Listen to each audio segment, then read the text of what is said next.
Hi, I'm Gary and welcome to my shop. In this video I'm going to show you how I installed a 6-inch riser block onto my Porter cable 14-inch bandsaw. It's quick and easy to do, although you will need a helper to help you stabilize this top piece as you're getting it bolted on. So you want to be careful about that. So let's get to this now.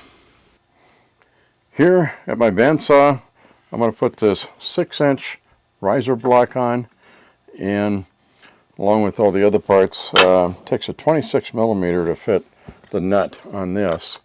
So I'm hoping that the other nut might be the same size when coming off. Otherwise I'll have to find a wrench to fit it if I can't fit a crescent on there.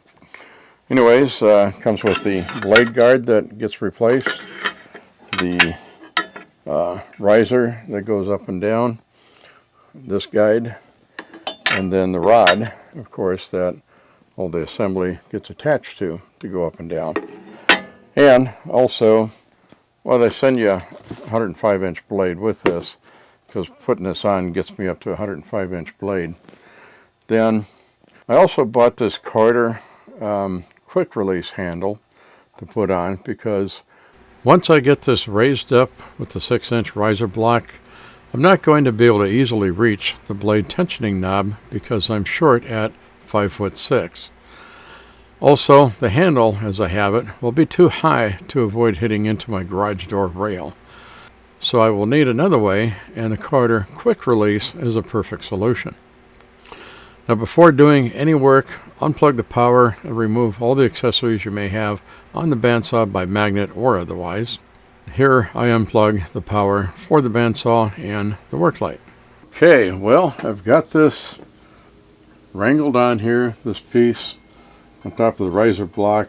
You got the bolt in, got the nut on here, and got to tell you, if you do this, get some help.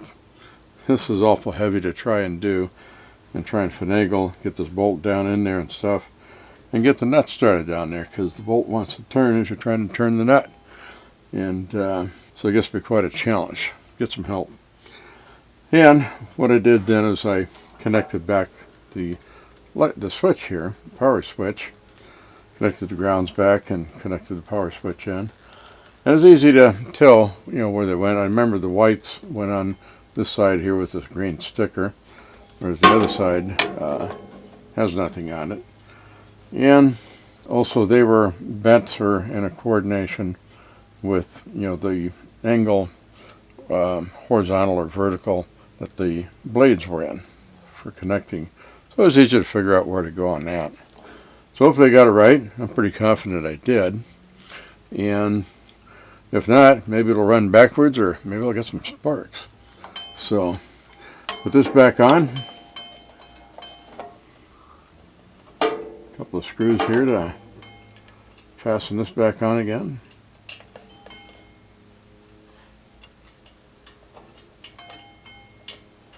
Now, all of this was kind of wasn't a real tight, snug fit onto those pins, and then this piece to fit into the pins on the riser block. A little bit of slop in there, so tried to get it on there as evenly as I could. And once I'm put the blade on, I'll run the blade by hand and find out if it's going to track right or not. So if it doesn't, then I'll probably have to come back, loosen up this nut, make a little bit of adjustment to see where I need to go. Then, since I'm done with that nut, I can put this cover back on. I just had to take out one screw and loosen the other so it would swing open. Okay, so I'll get these screws tightened up. Then I think I'll put the blade on and see how it tracks. Here, now I'm going to install this blade on here. We'll see how it tracks. This is the 105-inch blade that came with this kit. And I can see it's got a few kinks in this. Here and here. I think it's bent a little bit. I don't know if I can bend that out. But, these blades that they send with these are, not that great in the first place. But I'm just going to use it to test the tracking on it. I already bought 3 good blades, different sizes, that I'll be using on this, and this one I'll probably be tossing into the trash. So, get this one out, get it open. Try fitting this on and see how it tracks.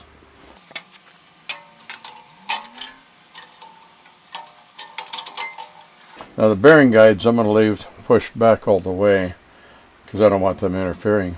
Look at the curve that this has got here. And I'm going to have to crank this down a ways.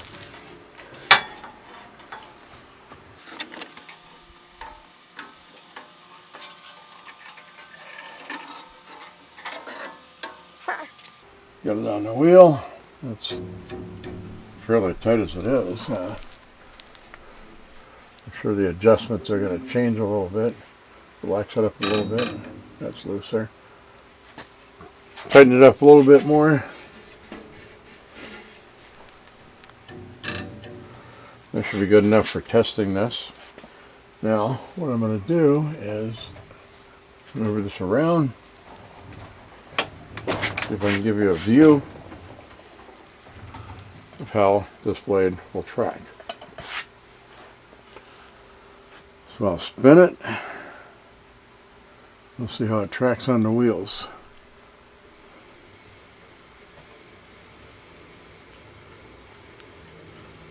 Yeah, it seems to stay on the lower wheel pretty well.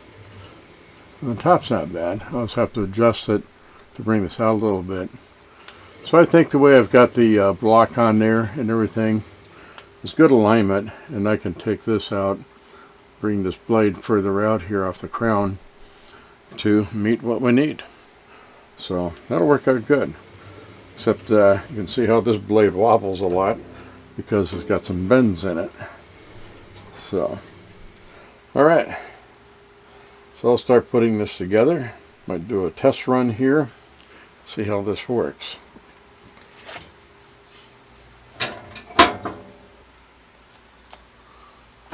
See how this goes. I'm going to stand back a little ways from it.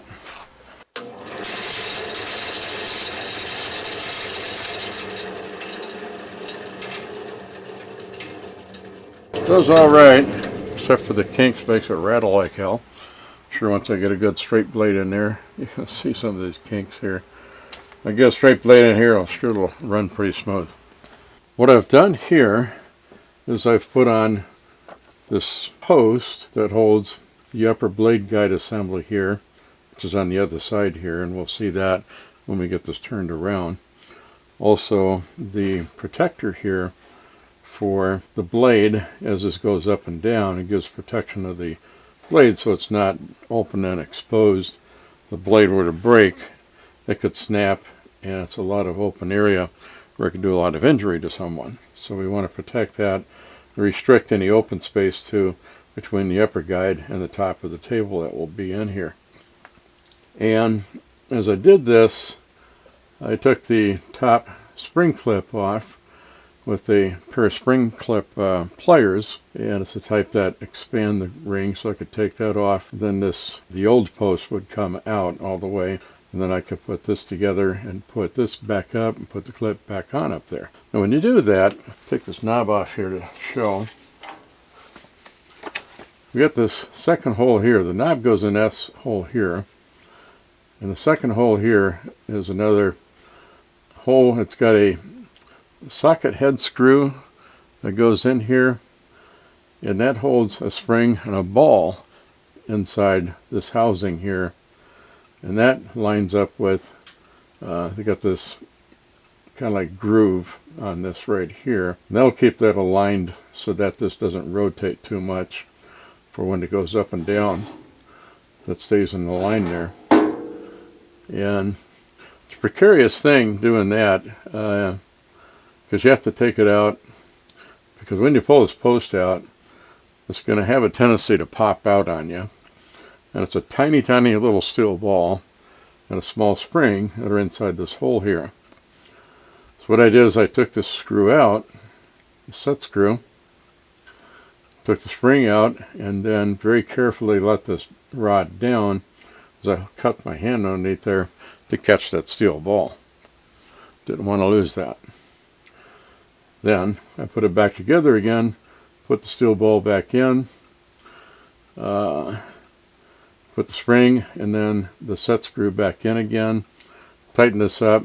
I don't tighten it up very much, just a little bit to give it tension.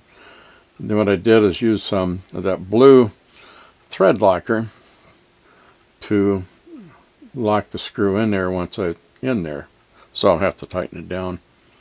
Otherwise it's going to make it real tough to try and get the rod up and down for regular movement. And that holds it in pretty good. If you do happen to lose the set screw, because that's a tiny part too, and so is the spring, just like a spring in a pen. These holes, this hole and this hole here, both are 5/16 coarse thread. That's the same bolts that are available at any of the big box stores or hardware stores.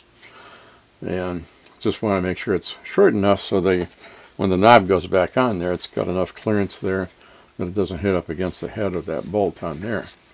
Luckily, I found the lost set screw down below in one of the wheel support. Hunted and hunted and hunted everywhere, but then I just stumbled across it one day and found it. Well, the next day. And so I got that back here and got that packed together. Otherwise I was getting ready to go out and buy a new screw. A new set screw. You got to be careful with that. These parts can come out and get lost pretty easily. And I'm going to put this back on. This spins a lot. It's quite a long screw. Then get that up. That's where you lock it so it doesn't come down.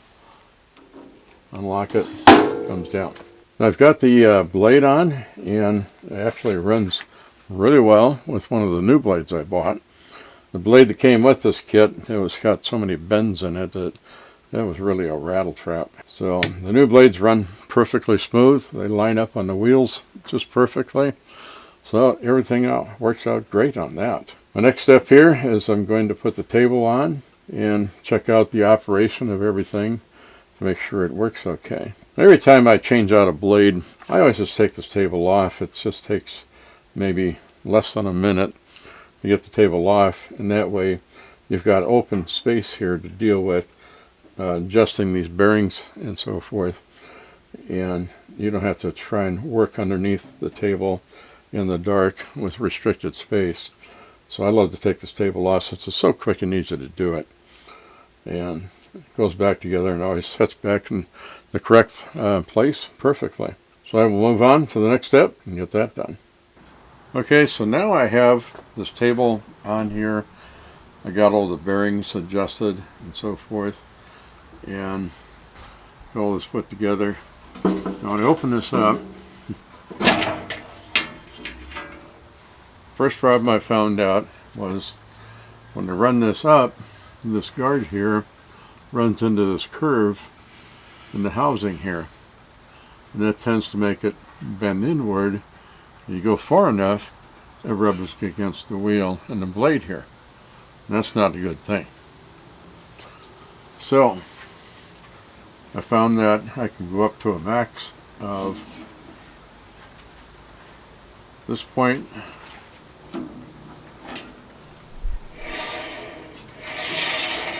The blade's not rubbing. If I go up a little bit more,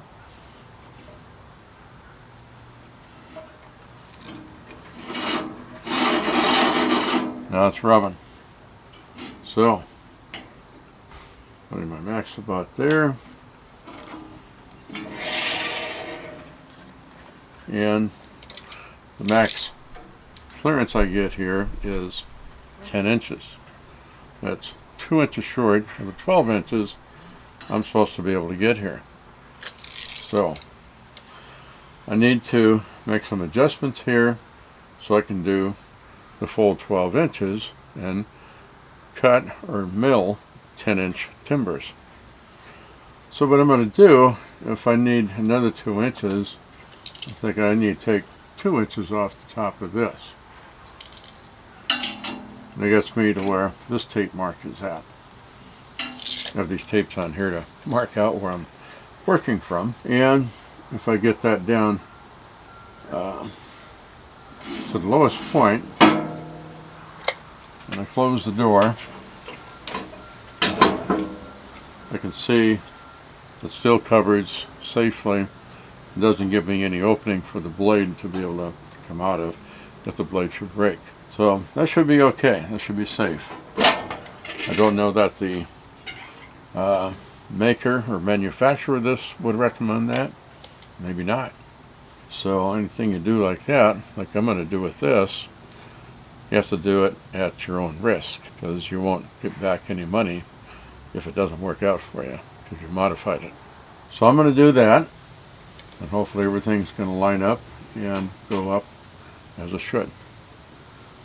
And I'll file it off, make the edges round and smooth and everything too. And as I wanted to show, this blade runs very smoothly now. It's one of the new ones I bought. I bought these Carter Accurite bandsaw blades. About 4 of them, a 3/16, 1/4 inch, 3/8, and a 1/2 inch. 1/2 inch I think is the maximum this particular saw is supposed to use. And it runs pretty smoothly.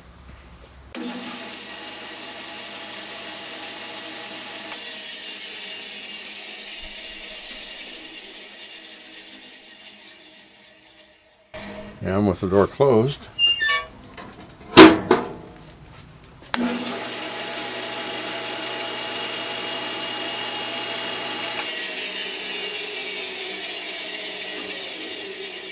runs perfect. All I need to do is get another 2 inches in height on this. Alright, so I cut off that 2 inches off the top of this. Cut this piece off. Just using a hacksaw and my vise. And now this will go all the way up for me. Hit that. And no interference, no scraping. And I'll run it for you so you can hear it.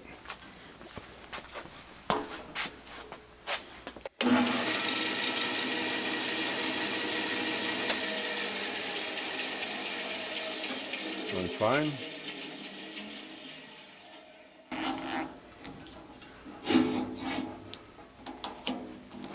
Bring it down to a lower level.